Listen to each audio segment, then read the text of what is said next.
The Nadaraya-Watson envelope indicator has gained a lot of attention recently. It's a simple indicator to use, but there is a significant downside that you should be aware of. We will discuss how to use it properly and we will analyze the backtest results. So, let's dive into it!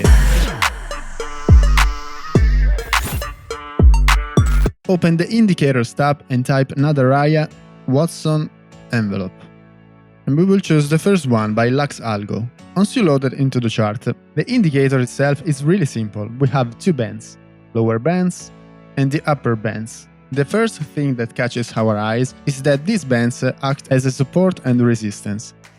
Along with lower and upper band, the indicator has a red and green triangle plotted into the chart, but we will focus our attention only on bands. As you can see in the corner, there is a really important thing.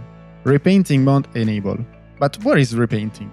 Simply put, we encounter a repaint issue when newer candles modifies previous calculation, leading to changes in signal. The result is inaccurate backtesting, as historical data can appear or disappear with the arrival of new data. But the question is, how we can check if an indicator repaints? The easiest way is to use the replay function on TradingView. Let's see some example. Go to replay and choose a point on the chart. For example, here. And let's start replay function. And let's see what happened. As you can see here, we have different green triangle, different signals, simulations goes on.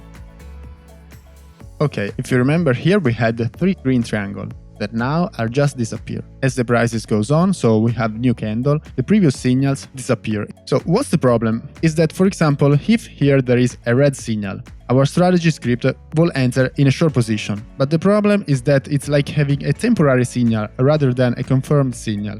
So we can never base our backtest on an indicator that repaints, because it will end up misleading backtest results on false signals. Unfortunately, these indicators gives an option to avoid a repainting mode.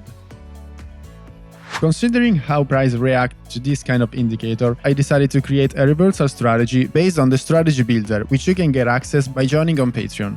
I did select here the lower band as a long entry signal, price must cross over lower band, so the price must go down and then cross over the lower band, whereas for a short position, the price must cross under the Nadaraya-Watson upper band. For example, in this case, the price goes outside the upper band and then must cross under the upper band. The logic behind this strategy is really simple, and let's see if it's really effective by analyzing the backtest results. So we are here on RSS3 USDT, 1 hour time frame on Bybit exchange, position side long, so we are going only long. $1,000 with a fixed size, zero leverage, exit type condition, so basically we will enter when the prices cross over the lower band and we will exit when the prices cross under the upper band. So we will enter when a long signal is generated and we will exit when a short signal is generated. I disapply both stop loss and take profits, so we are only exiting based on condition. Let's see the backtest results.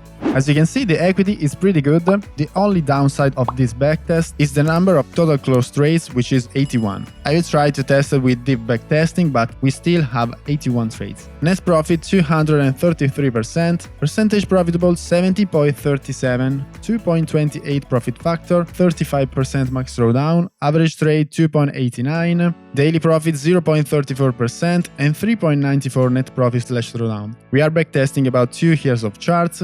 As you can see, the monthly table shows mostly profitable months, max win row 10, max loss row 4, risk reward of 0.96 and expectancy of 0.38.